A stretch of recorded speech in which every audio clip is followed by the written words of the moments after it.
How young is too young when it comes to the school council? 6? 5? 4? According to head teacher Jane Armstrong and deputy head Karen Ingala, even the youngest children are capable of making decisions, negotiating and expressing their opinion. That's why Farnborough Grange Nursery and Infant School not only runs a school council, but encourages all the children to participate, even the tiny ones. School council meets about every half term, and what's on the agenda to discuss depends very much upon what's happening in school at the time, any wider issues that are apparent or issues that are raised by the children. In this particular case, we've been working on the school improvement plan for the next year, and the children were particularly interested in developing the outdoors. So we decided that the school council could actually put forward a bid for funding, and they're going to meet to find out all the children's views upon the school grounds, what they like about it already and what they'd like to develop for the future. Before we have a school council meeting, we think it's important that every class is fully consulted. So we devise a questionnaire, and the classes all have an opportunity to discuss the questions there in full. And then the school council reps will bring the answers to the school council meeting.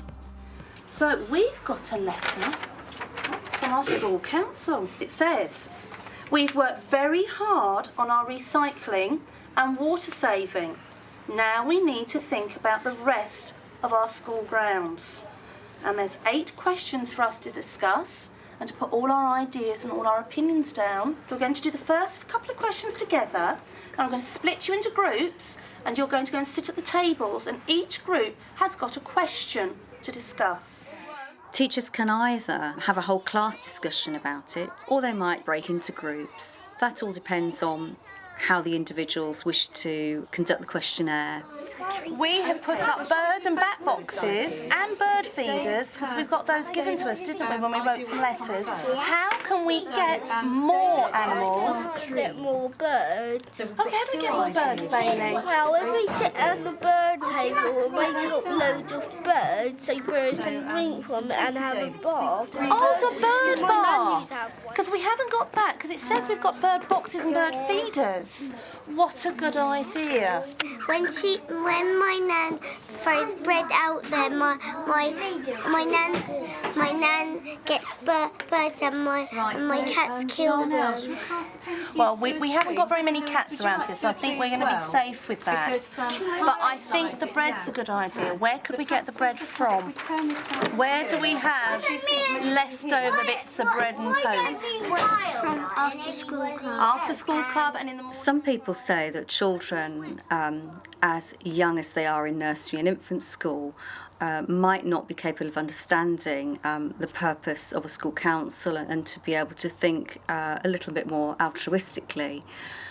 We take the view as a school that children are very underestimated in that sense, and we know that very young children soon find ways to get their own way and to influence things right from the time they're in the family, from the age of about 2. We start from quite early on in the nursery, introducing the idea that you can actually wish for a better world. You can begin to think beyond yourself and your family and towards thinking of yourself as part of a school community. And then we begin to make links beyond that to a wider community and a global community. Jason, I can see you're ready to explain. The question their group had was, are there any other toys, games or things that you would like for outside? And Jason, what did you say? Basketball. Want some more basketballs? Okay. Yeah. Would you like to tell us one of them, Luke? The football pitch and the train track. Oh, so we said we use the football pitch so much that perhaps we ought to have another one. And that tied in with Connor, you said about Benches round the football area. benches and chairs for spectators, a bit like a crowd, like the World Cup, so you can actually sit and watch your friends playing and then take turns playing. And what did you suggest that we use on the train tracks, Raz? Remote control cars. Remote controlled cars. The school council have influenced and changed a number of things for the good within the school. Most recent examples of that would be they collated all their friends' interests so that the reading books that we bought were in line with the most dominant interests within the school. Pupils have also requested that more of the curriculum links in with sport. There's been requests for more games to be used within the literacy hour. We needed to have new playground markings, and all the children came up with markings that they would like, including designs of their own. And there was a vote in each class of which the favourite markings were, and those have all now been painted outside. So I think quite quickly the children get to see that they really can have a voice for the future. Each class from reception to year 4 selects a boy and a girl to represent them on the school council. Karen chairs the meetings and takes minutes, whilst another teacher attends to provide help and support. In your classes, you've all been talking about the school grounds and how we're going to improve the school grounds, and you've brought your minutes with you today. Here we go, Harry. Can we please put our red hats on? What happens when we wear the red hat? During our school council meetings, we use the thinking hats because we find that it helps everybody have a say. So everybody speaks in turn from each class, and we think or feel in the same way according to the hat we're using. The purple hat is everything that you might moan about. We call it the moaning mini. The yellow hat is all about the positive points. The red hat we interpret as really not going into your head at all. It's just your gut feelings about things. And the white hat is just factual information. The green hat means ideas that can be as wild as anyone would like. And then finally we have the blue hat, which takes the broad overview. It's the organiser and enables everyone to take stock and consider what the next steps will be. Our question is, what do you think about the school grounds? Yeah, would you want to begin with Red Class? Would you like to tell us, Red Class, what were the things in your class that people really did like, that were very popular? Building nest. Building nests. Ah, you've been doing that, yes. Use apparatus. And using all the apparatus outside. Thank you very much. What was popular in Blue Class? What do people like? Flowers, tyres, climbing equipment, willow maze and vegetable garden. Okay, flowers, tyres and your vegetable gardens. Okay, thank you very much, Blue Class. And on to the next class. Playing Doctor Who. Playing Doctor Who. And making hideouts. We use a toy in the school council meeting because that's particularly friendly, accommodating, not threatening to young children. Yellow hats on, please, everyone. We put the hat onto the toy and all the children would mime putting on that hat. So we're making it a very tangible experience, making it as real as we can to young children. Are there any more toys, games or equipment that you would like for outside? Any good ideas coming from Red Class? More space hoppers. I'll put you like that. On to the next class, Blue Class. Theatre. A stage or an amphitheatre. A stage or a theatre? Space Hoppers. hoppers. Particularly space hoppers. Bike. Lovely. Space hoppers, skipping ropes and bikes. From Thank Blue you. Class. What did your class think? Dead ends. A maze with dead ends. And rock climbing. Rock climbing. Cars to play in. I think we talked about bumper cars, didn't we? Is that the sort of cars you meant to play in? We record minutes in a fairly informal way, drawn out on a very large sheet of paper. There are 6 thinking hats in the various colours. And as we explore the issue from the perspective of each hat, I will make notes and draw pictures by the hats. This A3 sheet goes back to every class, and then there's an opportunity for the school council reps to talk through from that sheet what was discussed within the council meeting. But we also take really key points to assembly and we reiterate those main points there to the whole school.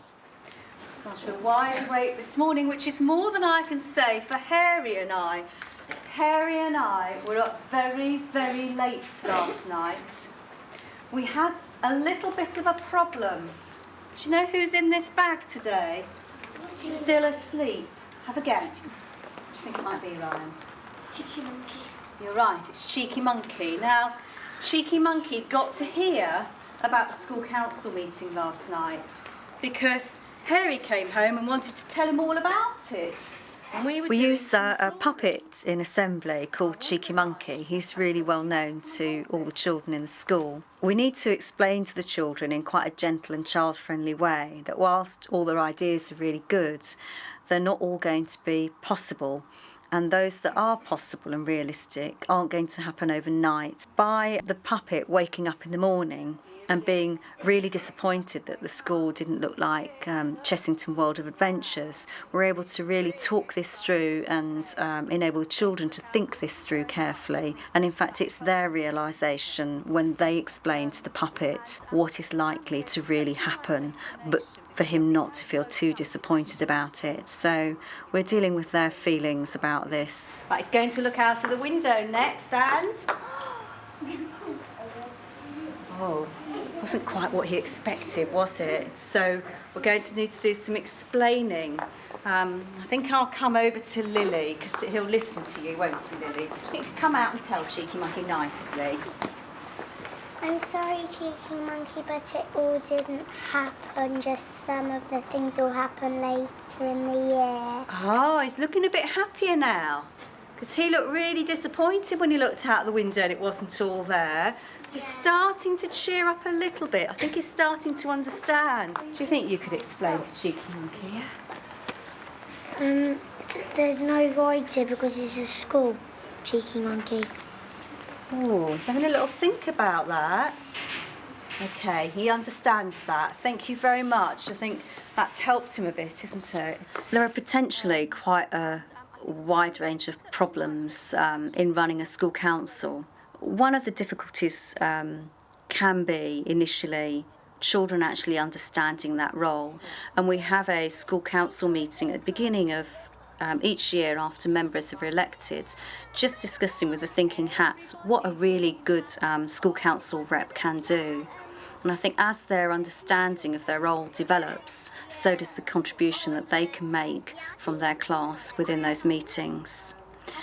It can also be difficult if children are quite shy, and although they might be vocal in class, they may clam up within the meeting.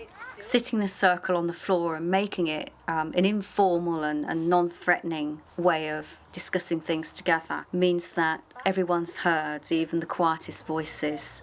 But all those structures have to be put into place to overcome some of those potential problems.